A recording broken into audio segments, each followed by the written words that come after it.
ओम श्री सत्यनारायण नमो नमः।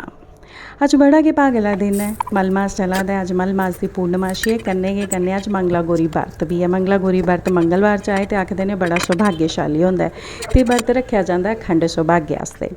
तो जियां कि बड़े चिरें दी मैं पूर्णमाशी रखनी है तो सब तो पहले प्रशाद बनाई लैने, क्योंकि बाद च फिर घर आह्लें आस्ते थोम प्याज वगैरह सब पाइए सब्जियां बनदियां न, तो इस वास्ते सब तो पहले जो भगवान गी भोग लगना है उसकी तैयारी करी लैनी आं। मैं थोड़ा हरा चूरमा बनानी ताकि प्रशाद व्यर्थ नहीं जा घर च गै लग्गी आ।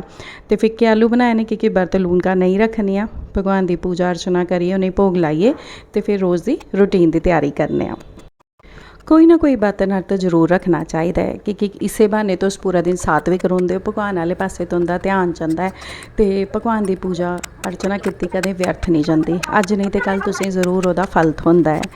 तो जरूरी नहीं कि तुसें पूरा विधि विधान आंदा हो, मंत्र शंत्र आंदे हो तां गै तुस पूजा करी सकते हो। भगवान तो बड़े भोले न, उन्हें सच्ची श्रद्धा लोड़दी है। तुस सच्चे सुच्चे मन कन्नै जिन्ना तुंदा समर्थ है उस स्हाबै कन्नै तुस पूजा करो, भगवान ओहदे च गै खुश न।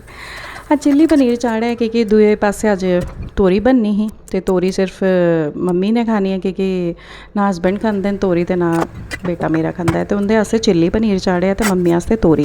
वो पहले आह्ले जमाने खरे हे, इक्को सब्जी बनदी ही ते उहे न्हारी होंदी ही, उहे सवारी कन्नै फुलके। तो समां बड़ा गै शैल हा, कोई नाराज़ नहीं होंदा, कोई किसी सब्जी पर मूँह नहीं हा चाढ़दा। पर अजकल जिन्ने घर दे बंदे न उन्ने गै पकवान चाढ़ने पौंदे न।